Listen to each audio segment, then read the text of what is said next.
Hello दोस्तो, आजच्या नवीन कथेमध्ये आपल्या सर्वांचं स्वागत आहे.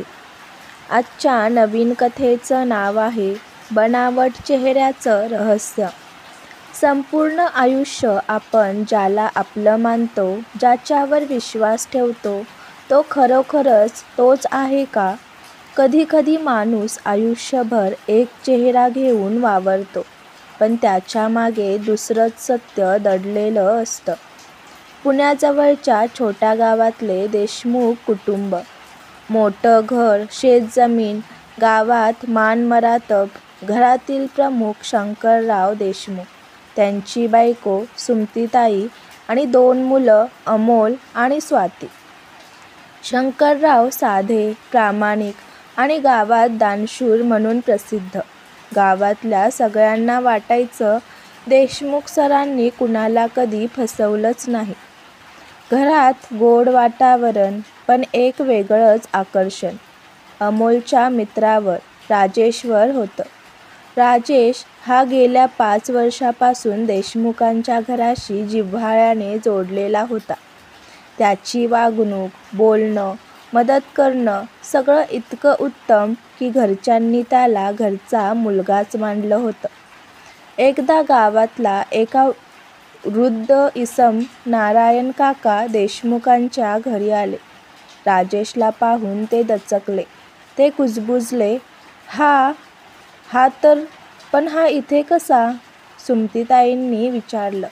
काका, तुम्ही राजेशला ओळखता का?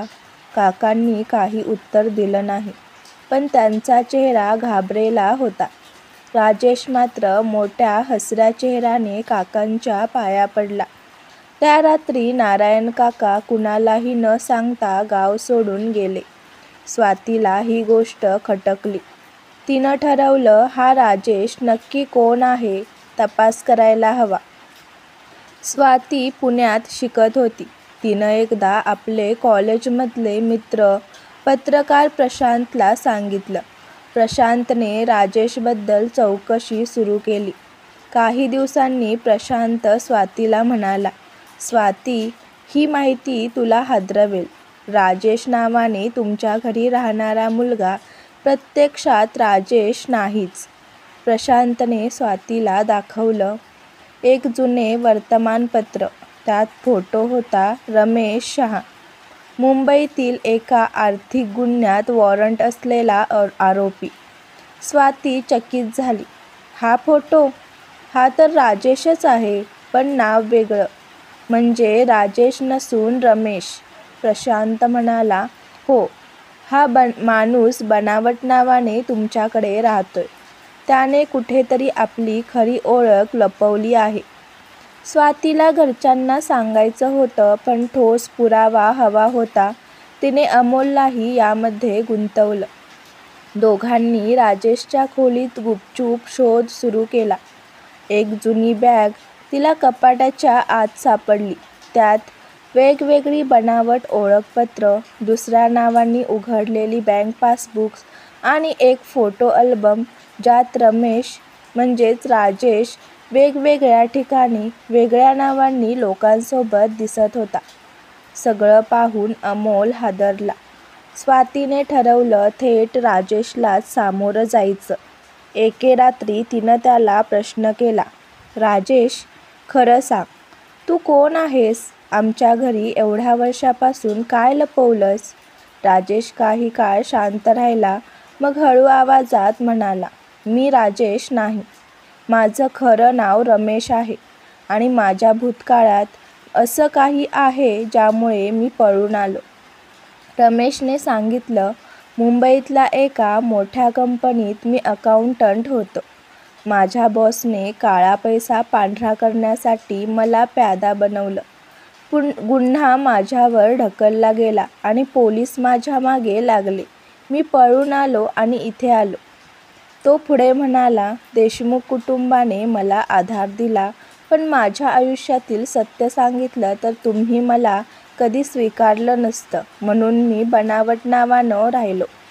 स्वाती आणि अमोलने सत्य आईवडिलांना सांगितलं. शंकरराव हादरले, पण त्यांनी विचारलं, बाळा, जर तू खरंच निर्दोष असशील तर पोलिसांपासून का पळालास? सत्याला का घाबरलास? रमेशच्या डोळ्यात पाणी आलं. तो म्हणाला, मला खात्री नव्हती की कुणी माझ्यावर विश्वास ठेवेल, म्हणून मी खोट्या चेहऱ्याने जगत राहिलो. तेवढ्यात प्रशांतनं सगळं पुरावे जमा करून आणले होते. त्यातून सिद्ध झालं खरा गुन्हेगार रमेशचा बॉसच होता. रमेश निर्दोष होता. फक्त भीतीमुळे तो बनावट नावाने जगत होता. शंकरराव पुढे आले. रमेशच्या खांद्यावर हात ठेवून म्हणाले, आता तुला पळायची गरज नाही. आम्ही तुझ्या पाठीशी आहोत. खरी ओळख लपवलीस ते चुकीचं होतं, पण सत्य सांगितल्याबद्दल तुझा सन्मान आहे. रमेशचे अश्रू थांबत नव्हते. वर्षानुवर्ष बनावट चेहऱ्यामागे दडवलेलं ओझं आता हलकं झालं होतं. कधी कधी बनावट ओळख ही गुन्ह्यामुळे तयार होते, तर कधी भीतीमुळे. पण खरी ओळख स्वीकारली की आयुष्याला नवं धैर्य मिळतं. देशमुख कुटुंबाने रमेशला स्वीकारलं आणि त्याच्या आयुष्याला खरं नवं पान मिळालं. आजची कथा आवडला असल्यास व्हिडिओला लाईक करा, चॅनलला सबस्क्राईब करा आणि कथा कशी वाटली हे कमेंटद्वारे जरूर कळवा. व्हिडिओ जास्तीत जास्त शेअर करा. धन्यवाद.